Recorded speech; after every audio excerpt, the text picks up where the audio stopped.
Another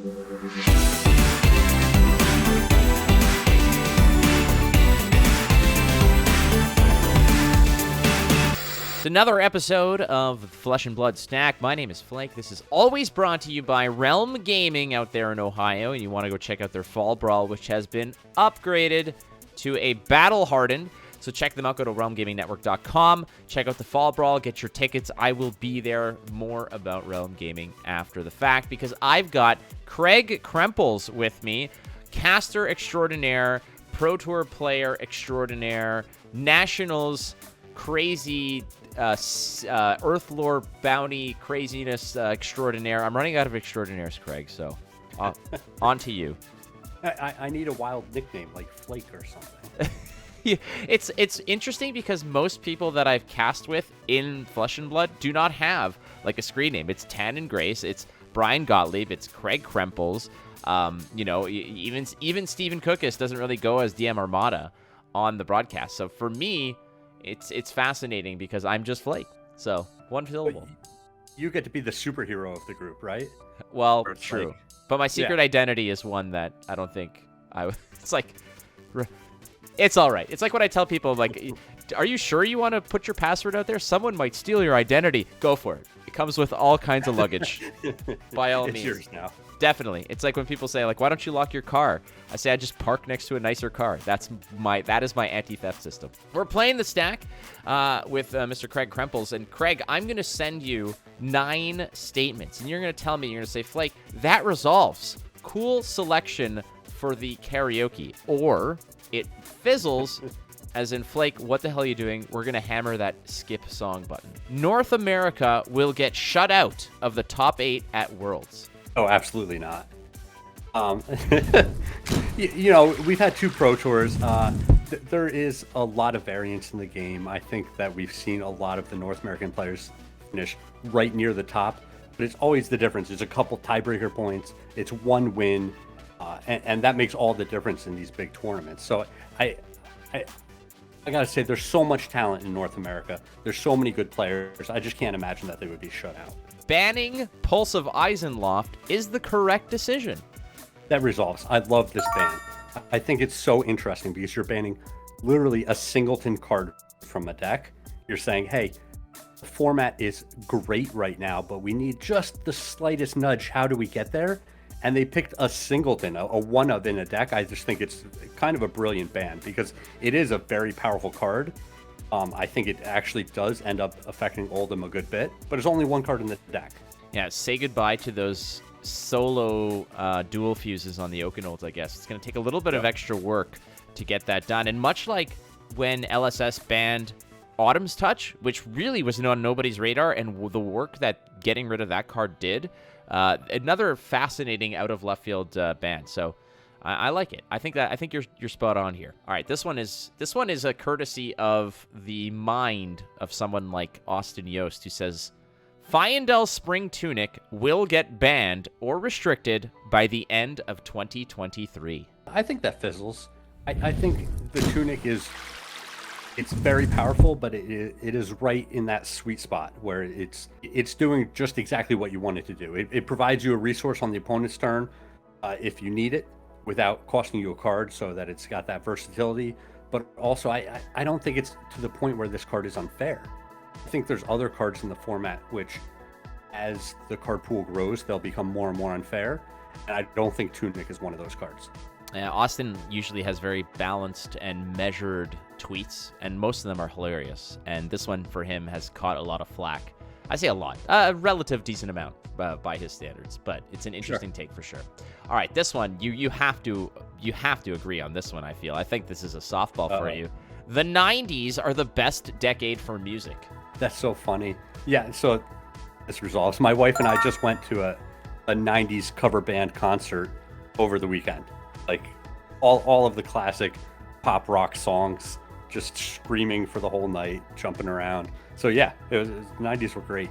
It was great. Fashion could probably do away with, but that's all cyclical anyways. We'll get back to the giant baggy pants. You don't miss those? Not quite. I mean, it does give a lot more room. Like when everything was super tight, that's when I felt the most stress, because I was in my 20s and I was like, I need like really tight fitting shirts and stuff, and that means more gym time and like busting out one of those. Remember those like big T-shirts that had like Bugs Bunny with a backwards cap on and stuff like that? Yep. Bring me back to those days when Looney Tunes were all gangster and stuff. The deck that wins a major tournament isn't always the best deck. Yeah, that resolves. That's 100% true. I even think that we just saw that at US Nationals, right? I think certain players have a warping effect where they are a level above all of the competition, and Michael Hamilton is one of those players. So he shows up with this, Icelander deck. He beats the competition, takes down the event. But, I have a bunch of friends testing for Worlds, and they don't think that that is the best deck for the format. And so I agree, the best deck doesn't always win, but sometimes the best player in the room wins. We will get a talentless hero in 2023. Man, I'm going to say fizzle.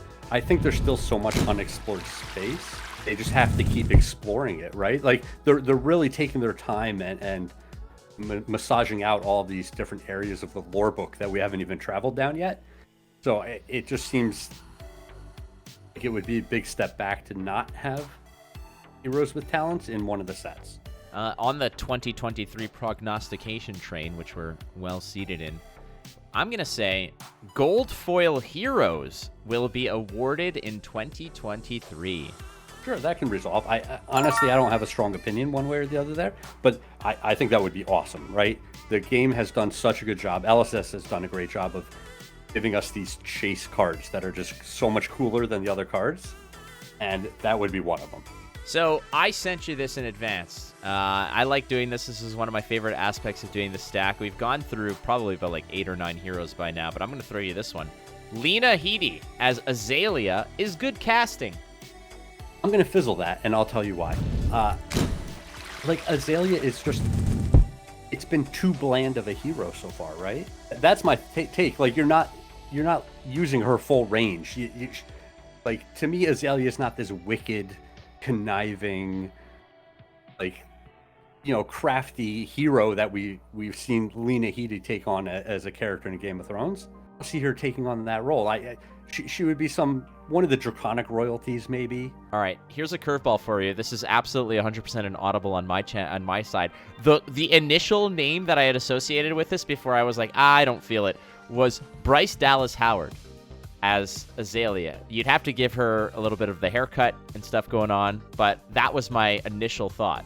Yeah, a bit of a transformation, and then just kind of owns that role. So is that a little bit better? What do you?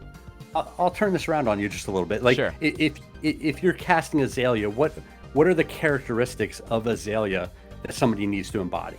I mean, at this rate, honestly, there have been some that I've done in the past, like Cillian Murphy as Kano. We had Idris Elba as Sir Bolton.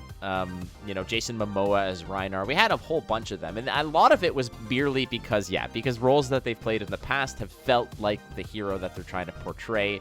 And this one, I guess, like Azalea is the least played hero, and probably the least interesting in terms of, now again, the Azalea cult and their devoted following are probably you are just gonna get just torched online after this. Certainly. So if any of you are part of the Azalea code, you can probably give me more information as to what Azalea is like, and maybe even Fancaster as well. But right now, Lena Headey is a big fat fizzle, is what have we agreed on that?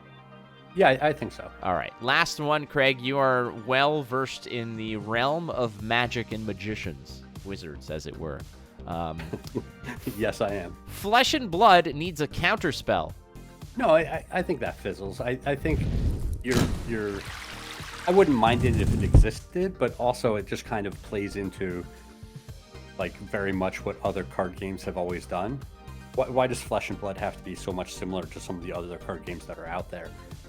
We've seen some kind of conditional counterspells so far that haven't had a whole lot of traction, but I don't mind that. Like the fact that Icelander already plays mostly on the opponent's turn is annoying enough. you start mixing in like a reliable counter spell to just completely blank their turn at will, and it just seems like it'd be over the top to me.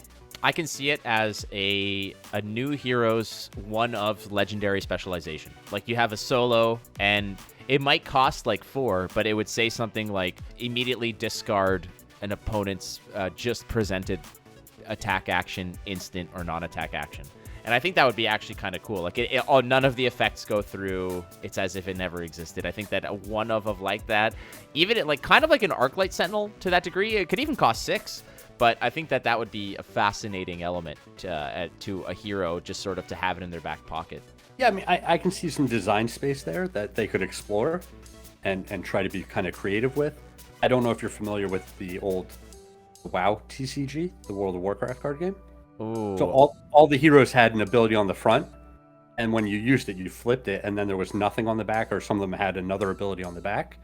And so that's similar to what you're talking about, where you get this one-time effect, and then you have to flip your hero, and then it's just not on the back. I like it.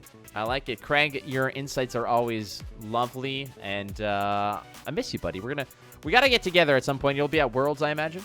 I will not be at Worlds. My wife and I have our 10-year anniversary, and you can't pay me to miss that one. I was going to say, you don't want it to be like your first anniversary of your divorce is what you don't want that exactly. That's the way that Logan Peterson has said it to be. He's like, we have an anniversary and we don't want it to be of our divorce, so I'm going to show up. I'm like, makes sense.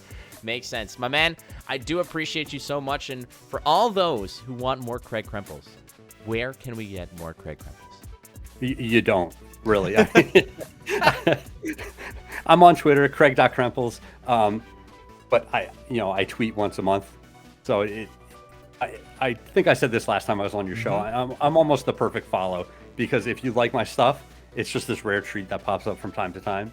And if you don't like my stuff, well, it barely ever happens, so it's not a big deal. Yes, Craig Krempels, the Halloween of Twitter, where when it does roll around, you know it's gonna be sweet.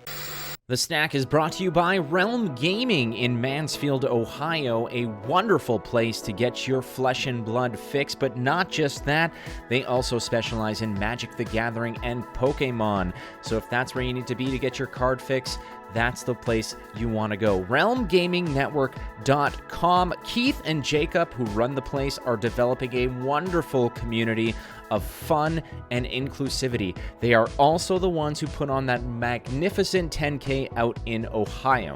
So if you want to get a good fix on cards or just play the game, if you're in the Ohio region, you want to go to Realm Gaming. RealmGamingNetwork.com.